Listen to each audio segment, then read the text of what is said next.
Thank you. Thank you. Hi, I'm Chris Sarandon, and welcome to Cooking by Heart, where we revisit the vivid memories of the food we grew up with. I couldn't believe the tastes and the flavors. Lydia Bastianich. Hi, Chris. Susan Sarandon. And the people and the stories attached to that time in our lives. I was the one sort of like mommy dearest. Order one side of the menu and eat that. And then when you've finished eating that, you'd order the other side of the menu and eat all of that. You emptied the kitchen.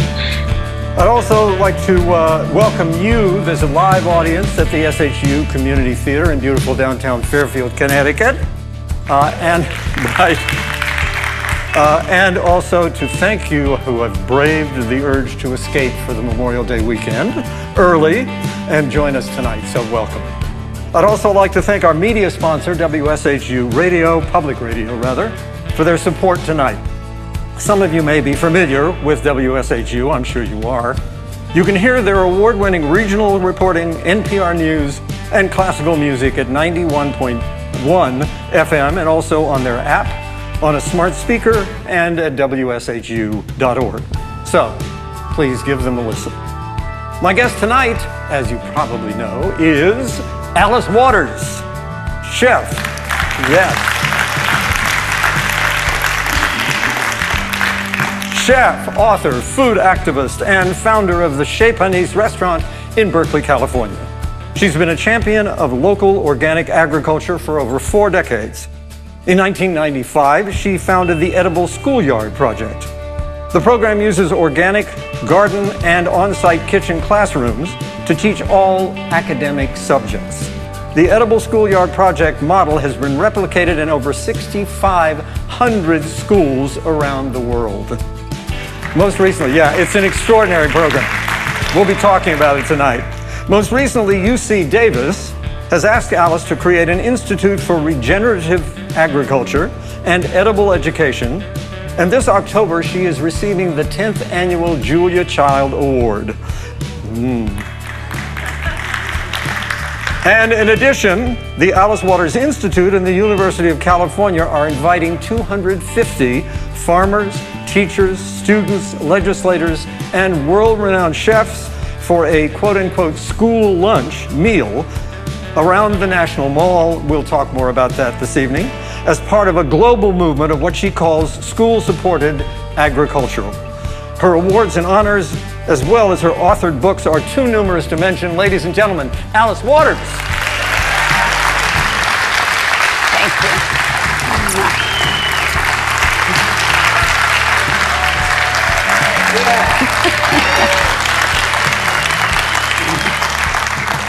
Got a few fans out there.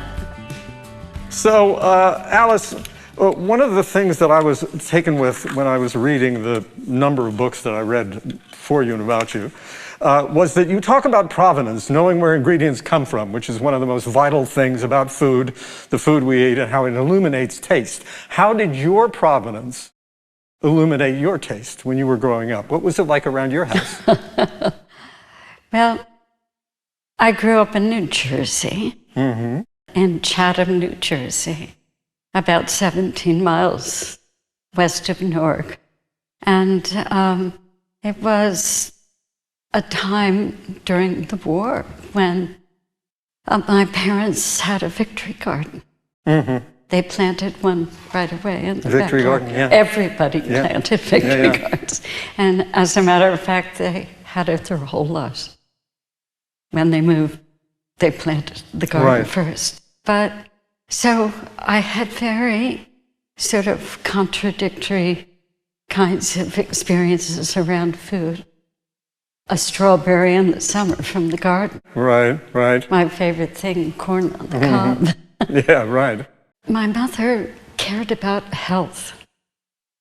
And she was listening, I think, to Carlton Frederick, who was on the radio. I remember Carlton Frederick, about sure. wheat germ and brown bread. Right, but also bacon. It's true. I know. Good for you, bacon. Yeah, right. But we always had to come to dinner and sit down at the table. Right. And sadly, my mom wasn't a very good cook. But we had to eat everything because there were people starving in India, and we had to eat everything. For me, it was China, but wherever. Yeah, exactly. And it was hard to eat everything. Yeah. Although it was about the three things: vegetable, meat, and potatoes. The well-rounded meal. The well-rounded meal. Right. And we had, of course, the iceberg lettuce and the wishbone dressing or whatever it was on top. Yeah, exactly. And by the way, this centerpiece was furnished by Alice tonight. This is all organic vegetables, local, right? All okay. local. And this flower arrangement, as well as herbs in the vase, are from my wife's and my garden. So. Now, but And that's beautiful. Just visually, it's beautiful. Listen. Yeah. And you talk about, well, we'll get to that in just a second, but some of the things I'm curious about in terms of the family dynamic, but there were all girls, right? All girls. What was that like around the dinner table? Well, my father felt a little left out. There were 4 years difference between my older sister and my younger sister, and then 2 for the smaller one. Right. And was it a lively dinner table? Well, nobody wanted to come to the table. And we each had a job, though. We had to set the table, and we had to clear the table, and we had to wash the dishes. Right. So, Scullery. Yeah. so we learned early. Yeah, my mom was very much that way as well. There were only 2 of us, and we were very far apart. So I was usually the one that was stuck with it because my brother was often away. But at any rate, so in your family, did your father cook at all? Did he do anything? Actually, he did. Oh. He did the best things. He made a fire in the summer in the barbecue. And he grilled the corn on the fire. Oh, yeah. In the husk? No. No. He didn't know about that. Right. But it was, I always wanted that for my birthday. What were holidays like around the house? A little chaotic. Really? Like most homes? But it was, everybody went out in the streets for the 4th of July. Right. So we used to pray. Thanksgiving, was that a great holiday in your house? It was very important. And it was the one thing my mother did do well, mince pie. Which people don't make anymore. No, they don't. And you also talk about Mom being a bit overwhelmed. She was. I mean, she had these 4 kids, and my father didn't get home from work until 6, and we had to go pick him up at the train, and they had to have a little drink before dinner, understandably. And right. But this was 50s? In the 50s. Yeah. Which was very much the sort of, I guess what a lot of audiences who didn't grow up during that period think of as the kind of Mad Men period, the television show about advertising during that time. But you also talk about, it's interesting to me that there are things that carried over when you started your own restaurant, a couple of things, including something that your father made that you recreated at Chez Panisse, a coconut cake. Well, we did that always for his birthday. Yeah. Coconut cake and peach ice cream. Oh. Always. Oh, boy, does that sound good. But, the things that I really remember, are the things from the garden. And I don't know whether you read in my memoir, but my mother dressed me for a costume contest at the local park as the queen of the garden. Oh. And I had an asparagus skirt. She was very, very good. And I had bracelet with tomatoes. Tomatoes? Yes, and I had a little crown on my head made of peppers, and I won the prize. Wow. That's extraordinary. Yeah, it was. Extraordinary. But and you also tell a story about apple blossoms? I had a lot of connection to not just the trees in our yard, but all of the flowers. My mother really cared about flowers, and we would go in the spring and look at all the spring trees blooming. She told me the story that the only way that she could stop me from crying or go to sleep was she pushed the baby carriage under the apple tree, and then she put a mosquito netting over the whole thing. And the blossoms would come down on the mosquito netting, I guess, to put me to sleep. But I didn't know until I went to France what it was really all about, my love of apple trees and blossoms and all of that. Right. Until I just would lie under the apple trees there and just feel so content. The blossom. I like apples too. And we're very familiar with that here in Connecticut, because I think a lot of folks here either have or near places where there are great apple harvests. But prior to that, the apple blossoms are just exploding. It's just incredible, extraordinary. But at that time, you only ate food that was from the place where you were.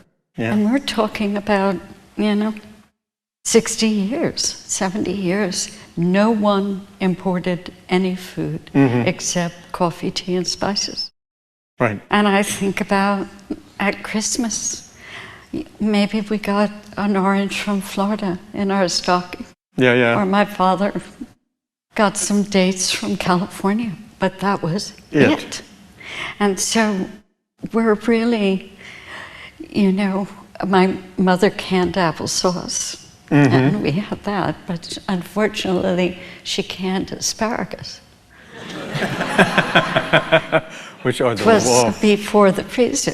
But we kept squashes into the winter, and we put them down the basement of the house. A lot of things were kept. You just gave me a frisson with canned asparagus. I grew up with canned asparagus, needless to say. Not fun. Now, you wrote a wonderful memoir, by the way, and when you folks are out having your book signed, I think there are a few out there, but at any rate, Coming to My Senses, The Making of a Counterculture Cook. And you talk about the fact that even though you considered yourself part of the counterculture, you were not a hippie. What's the difference? But there were hippies and beatniks. And there were real activists. I mean, they weren't, I always thought of hippies as sort of dropping out. And I was not dropping out like that. I was. And also you were at a time in Berkeley when there was a great deal of political foment, right? Yeah. Yes. I arrived in Berkeley in 1964. So it was a huge free speech movement going on. Isn't there a dedication to one of your books to Mario Savio? Yes. Anybody remember who Mario Savio was? A great orator, activist during the unrest of those days. But he spoke about education, and I was fascinated with what he was saying, because at that time, during the demonstrations, you never took a class from somebody who wasn't part of the free speech movement. And so I took Beethoven symphonies and astronomy and all kinds of classes I wouldn't have taken otherwise. Right. And he loved that idea of education, of not deciding a major until you really tasted all of the possibilities of these courses and these very, I think he took poetry and I forget, huge mathematics, but he was Italian, he was Sicilian, drank a bottle of red wine at dinner. But he was so eloquent, and he said, everybody should travel, meet the people of the world. And so I really heard him. And in 1965, I went to France. There you were, and that's the beginning of this next chapter of your life. Exactly. Tell us about what that was like in terms of, because obviously you came from, I grew up in a restaurant, so I was around food all the time. When you grew up, you were in a very sort of typical 1950s household, meatloaf, Yes, potatoes. meatloaf. Yeah, exactly. Forgot about that. And suddenly you decide to go to France. What prompted you, first of all, to go to France? Well, it was very funny because my mother had a friend who was French. She thought I should learn how to count to 10 in France and say hello and goodbye and all of that. And I just had some kind of feeling about it. Certainly nothing in terms of the food. Right. Mostly just a kind of French charm. It changed my life. I went as a student to go to the Sorbonne and really learn how to speak French and learn about the French culture. And I went for about a week with my friend, and she said, "This is too hard. We can't speak French. Let's not go." So we decided to hitchhike in northern France. When you could. we could. Yeah, right. When you could do When that. one could, right. You take the metro out to the end, and then you go to the big street and put your thumb out.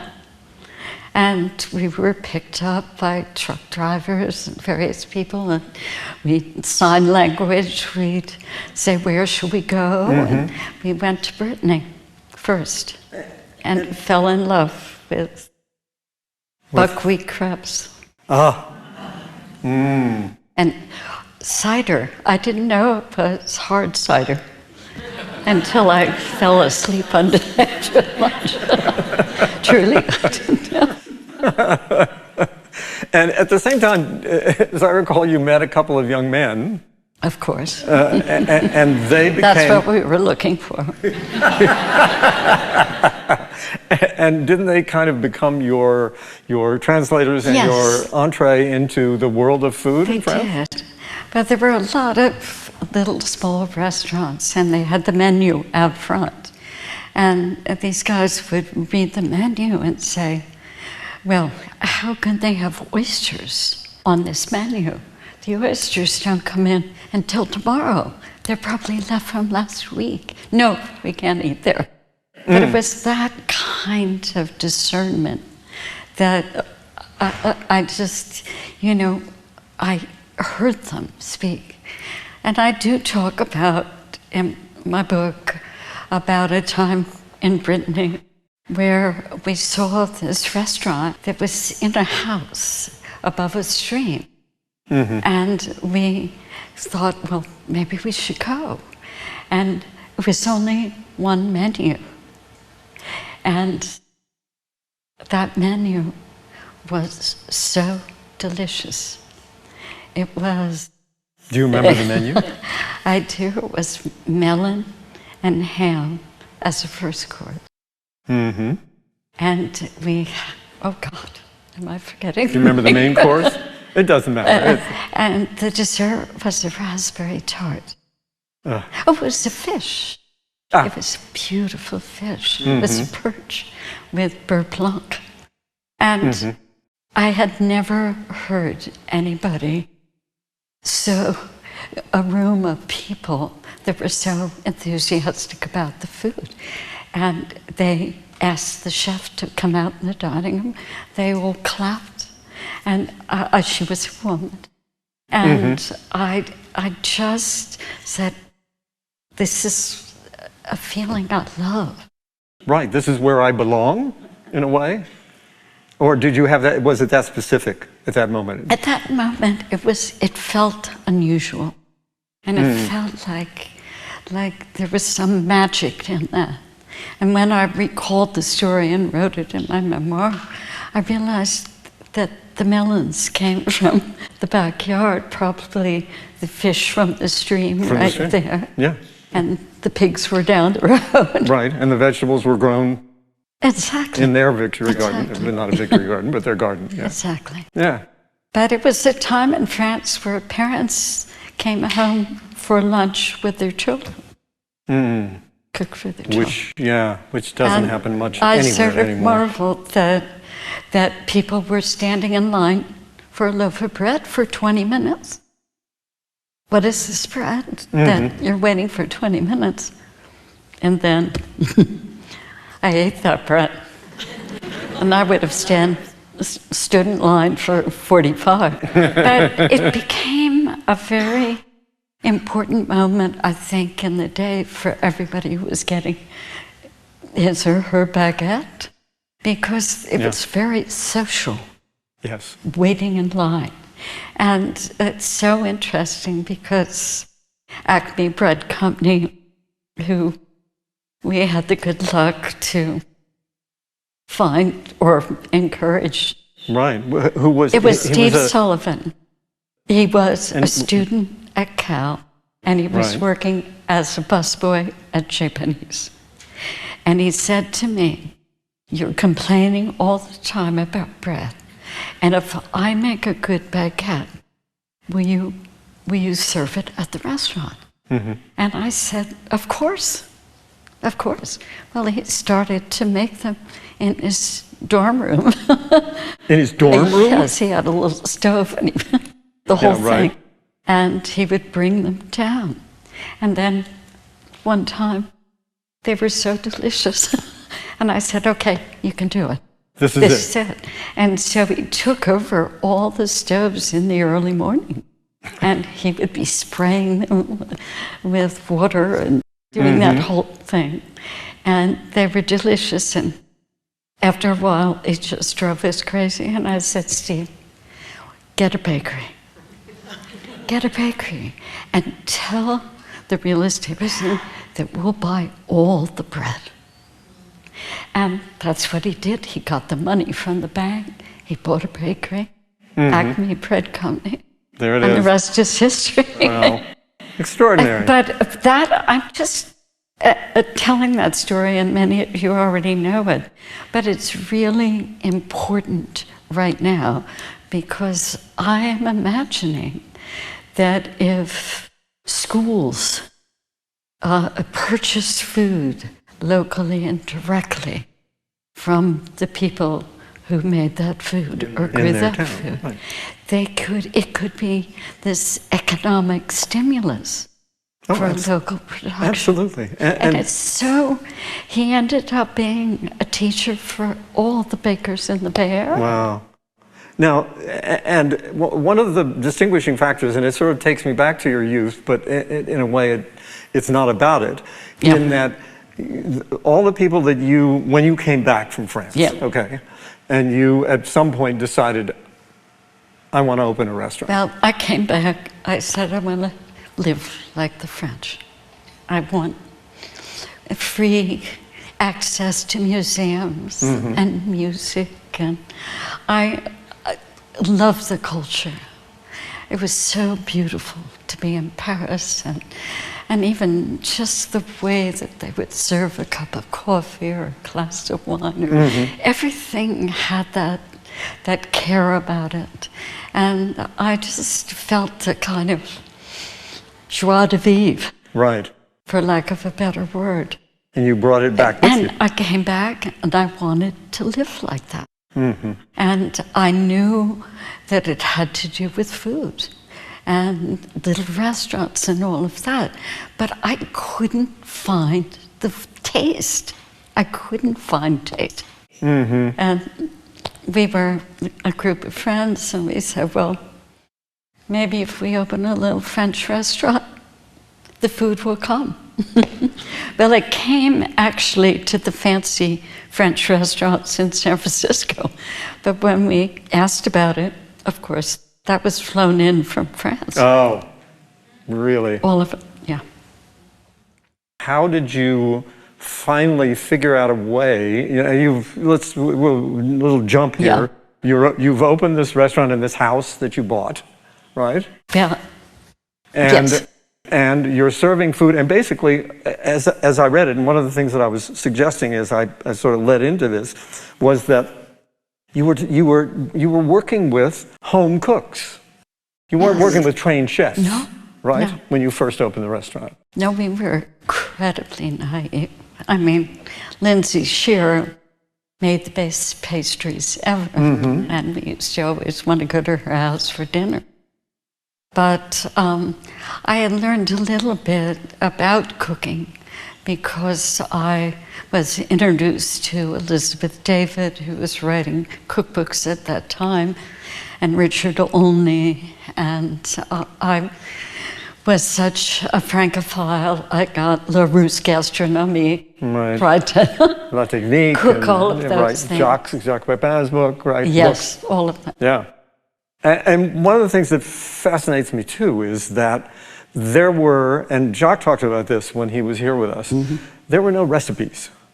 That is, the recipes were, when Elizabeth David wrote her book, she wrote, these are the ingredients, but she didn't give the specifics. Exactly. It was, you figure it You out. figure it out. She gave you a clue, but she Right. didn't really. I mean, later books, it was right. more clear.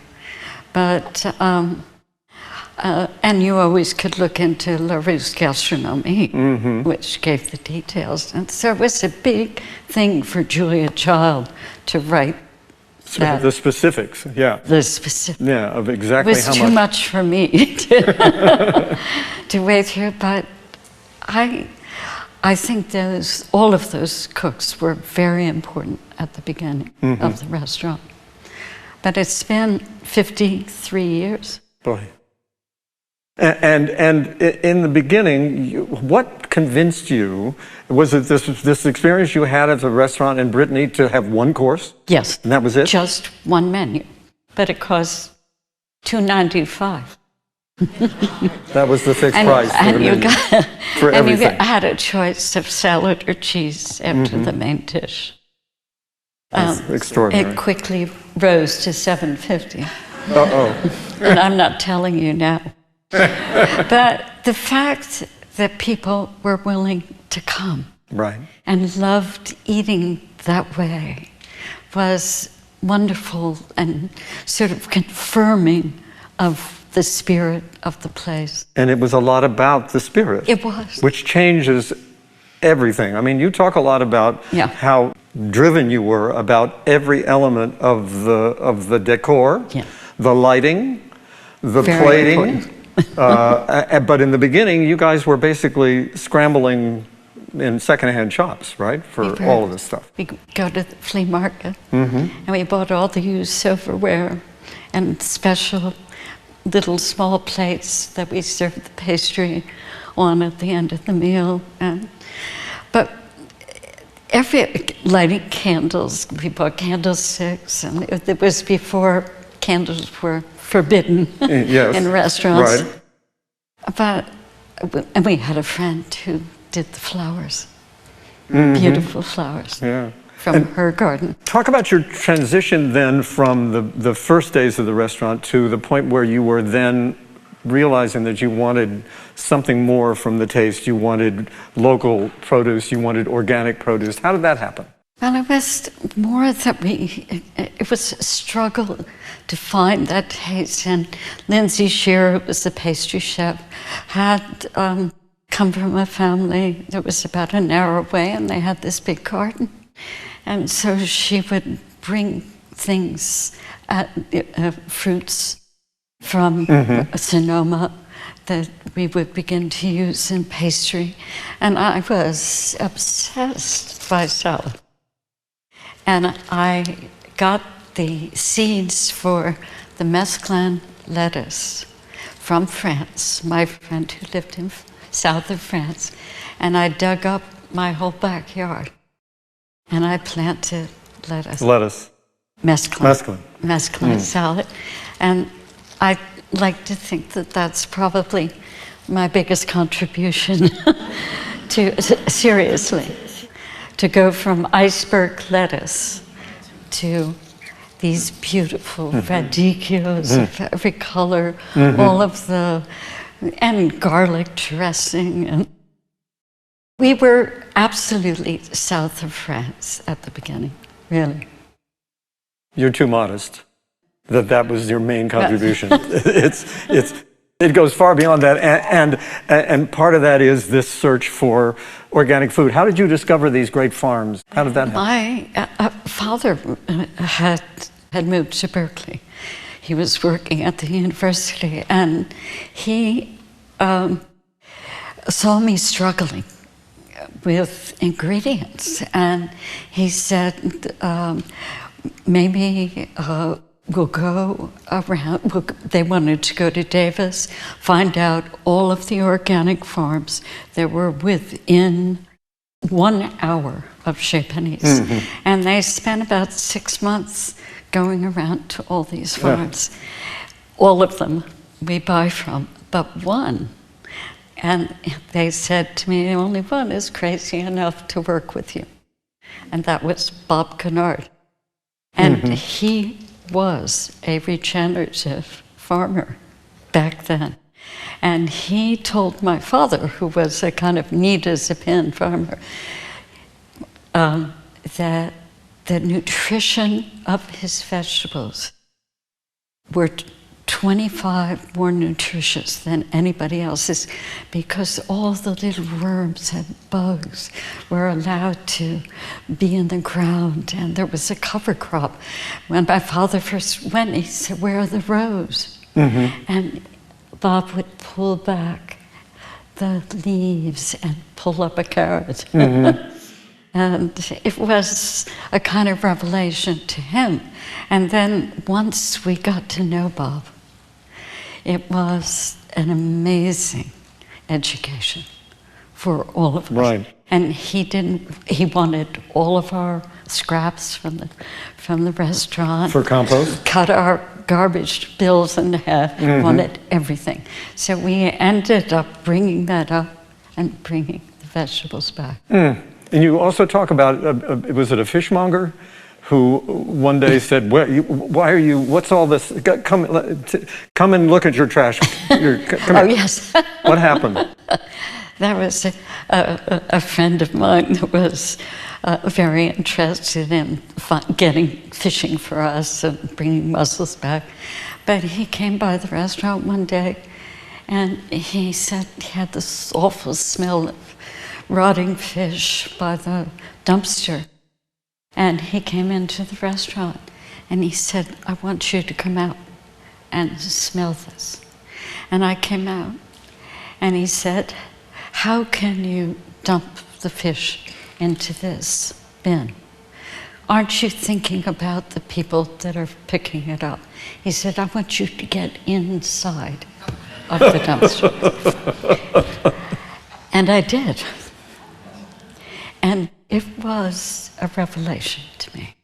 How could we have just dumped it like that? And that was the beginning of our tying all the bags carefully and gently putting them in the dumpster.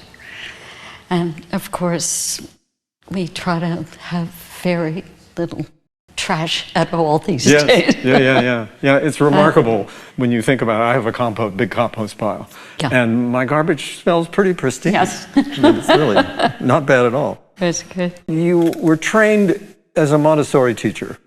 I was. Can you talk a little bit about how that affected the way you approached the restaurant? Well, I was trained in London in 1968. Right. So you can imagine what London was like then.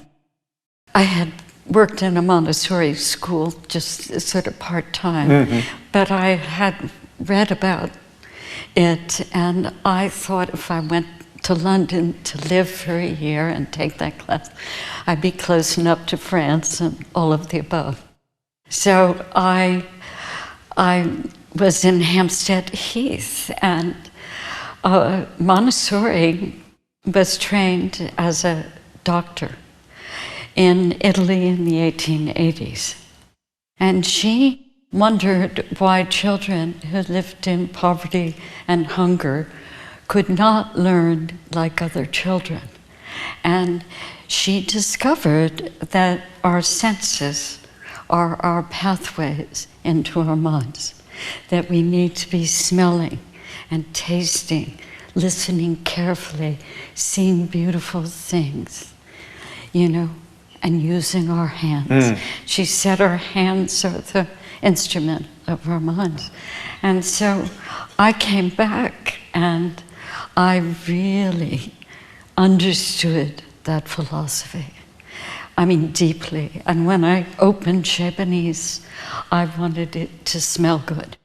I had to burn rosemary sometimes at the front door to make sure that people who came in felt good about it. I wanted beautiful, soft lighting and candles, and I didn't want loud music. I wanted flowers. I wanted all of the ways that your senses. I wanted people to pick up the food, that it was okay to eat their salad with their hands. And I encouraged that, and we always had a fruit bowl and cut up fruit. But again, it was about that philosophy. And I'm sure that people felt that when they came. Oh, absolutely. I'm sure. Now this also leads into this extraordinary project of yours that has become worldwide, which is Edible Schoolyard. Now, I know about it particularly because one of my children has a couple of kids in a school up in Rhinebeck, New York, where they're putting in an edible garden, right? Yes. So this is like, you know, this is great. I love this idea. And the story, first of all, of how the edible garden started is extraordinary. Can you? Well, it is a great story because I was looking for a school for my daughter, and I went around to the public schools in Berkeley, California, and this was in the 80s, and I was so discouraged by the way that they look so untended and big chain link fences around them. And I was interviewed and I talked about what's happened to public education. And the principal of this school, Martin Luther King Middle School, called me up and he said, I know you know something about gardens and beauty, and could you come and help me at the school? Well, he said, I read your article and you mentioned how neglected this school looked. Well, I went down and found out that the school was built on 17 acres of land for 500 people in 1921. And they had 1,000 kids at the school. And they had a very neglected sort of area that was just all dirt and garbage and stuff. And kids ate at concession, threw out everything except the French fries. And I think he was really upset that he couldn't engage them. There were too many, and he was feeling really upset about it. And immediately I had the whole vision, the Montessori vision. I said, and that garden could be over there, in that big, huge area, and these portable buildings. We could make a kitchen in one of them. And I said, oh, and down there in the parking lot, we need to build a cafeteria where all the students could eat, 250 in each side, all of this whole vision. And he said, well, thanks so much, and I'll get back to you. And I said, Neil, it's all or nothing. Remember, all or nothing. I want classrooms, a kitchen and garden, not to teach gardening or cooking per se, but to teach the academic subjects. I want the kitchen classroom when you're studying Japan or the Middle East, that they're cooking that food. I wanted the classroom to be organized in the Montessori way so the kids could find where everything would be put Organized. away.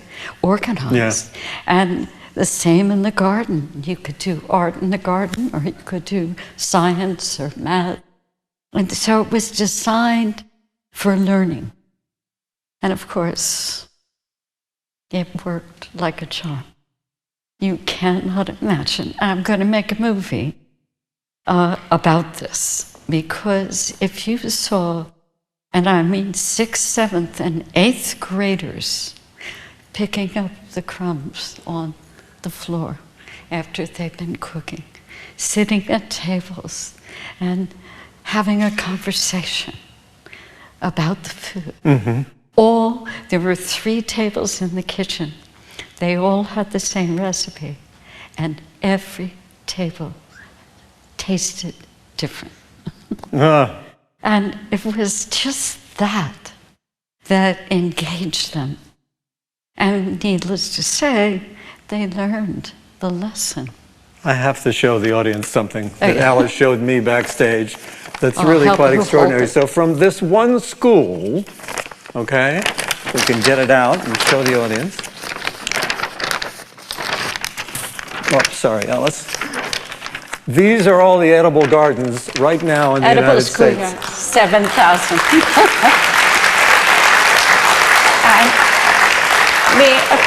We wanted proof of concept at the beginning. And so I had a friend in Los Angeles at Larchmont School who was a cook, and she said, well, I think we could start one here. And another 2 friends in New Orleans, they said, we could begin one here. And one in at a Montessori kind of museum in North Carolina, one in Brooklyn, and one in upstate New York. I wanted to know that it was not impossible in any climate or in any culture. And it was so beautiful that after the hurricane in New Orleans, that they decided to put An edible schoolyards in all the schools. Yeah, in all the schools. In all the schools. Wow. There's 6,500, by the way, all over the world. It's really quite More. extraordinary. But it's about human values. It's really about that. Now, let's segue a little bit into a subject that is also dear to your heart, I know. And it's the reason that you wrote We Are What We Eat, was about what's happening in this country, what's happened in this country, vis-a-vis the fast food movement, and where we are now, and how you're trying to combat it, which is essentially what the book is about. Exactly. Well, I wanted to know how we lost our values so quickly. And so we looked back to the beginning of the 50s and the beginning of McDonald's and fast food. And we knew that that was going on. And you started to see the way that that spread, not just across the country, but around the world. And the values of fast, cheap, and easy. And the idea that more is better. The idea that eating at the table took too much time. And of course, this all happened simultaneously with the computer, which just spread the word.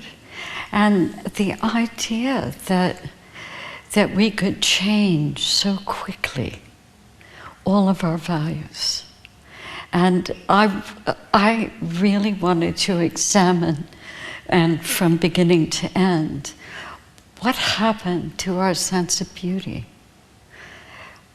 Why don't we go out in nature? That's the real beauty of the world. And no longer you're looking at it on a screen.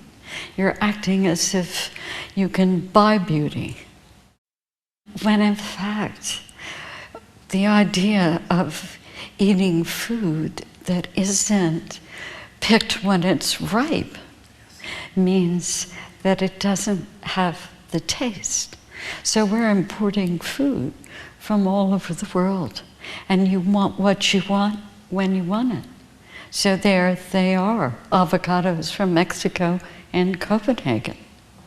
And that is something that is deeply part of Chez Panisse, is that, you know, when that moment comes for Masimoto's peaches, we have them on the menu every day. And when they're gone, they're gone. Maybe we, you know, make a jam out of them for the winter months. But when they're gone, When they're gone, they're gone. and somebody will come and say, where are Masimoto's peaches? They're gone. Yeah. But we have the next thing. And that's the beauty of seasonal, local eating. You're just not shipping it, you're just picking it. And people say, well, it's all very fine and good, you live in California. But I know that it's possible anywhere in the world. And I have a friend in Iceland who talks about the food that they eat there that's completely seasonal and local. It's interesting. Michael Pollan, I believe, the first time he ate at Chez Panisse, you served him a peach for dessert with a few raspberries. And he talked about it being a transformative moment. It was for him. And he wrote a most beautiful essay for our 40th birthday book that taste is all. And it's exactly what I experienced in France. And it's exactly what it makes me so sure that if we were eating like that in the schools, we would open these students' minds in a way. Yeah. The power of food. Yeah. Also, you quote in your book this great, great quote of Harry Truman's. In the long view, Harry Truman said, no nation is healthier than its children, or more prosperous than its farmers. Harry Truman. Harry Truman. Yeah. This is what, late 40s, probably, into the 50s? Yes. Yeah. I read one statistic that comes from this book that Eric Schlosser and the gentleman's name is Wilson, they wrote about food, and it's extraordinarily, it's chilling in a lot of ways, because they say, and I want to quote it very specifically, school kids see 40,000 commercials a year, 20,000 of which are for junk food. What's the result is that they learn about food that way and not in the classroom, which is why Edible Schoolyard. Exactly. Yeah, the book's called Chew on This if you're interested in Eric Schlosser and I Charles have a Wilson. good story about that because he wrote that book right at the beginning of the Edible Schoolyard. And we stayed in contact all through that period. But he wrote that book called Chew on This, following his Fast Food Nation. And he presented the book at the auditorium at King, where there were about 800 kids there. Okay. He starts showing slides. And one of the first slides is about McDonald's. And everybody is clapping. Everybody is clapping. And he goes through all of the way that the animals are raised for those hamburgers. And he shows those big piles of manure. And by the end of the film, he shows the slide of McDonald's again. And everybody booed. Everybody in the audience booed. And it was amazing, really, how quickly that happened with the knowledge of what was going on with those animals. And you also talk about that what it loses is the whole idea of taste, touch, and smell. That these are things that we're losing because of our screens. Exactly. Yeah. But You know, when I think about the work that people are doing right now, it's big corporations and all, you know, 2 hours to get there and traffic, and you're working in a building, competing with other people, no windows, vending machines for lunch. I can't imagine what a life like that is about. And I just can't imagine doing work that I didn't love. And I never have. And I know that it's possible with farming and with teaching to really love it in a way, because it's so gratifying Yes. to see something you planted grow. And it's like magic. And of course, being with children and finding their fascination with food Yeah? is amazing. Oh, yeah. I mean, when I see our grandchildren in our garden, Yeah. it's transformative for them as well as for us. And one of the things you also say, which I love, is that agricultural work can apply to work in general.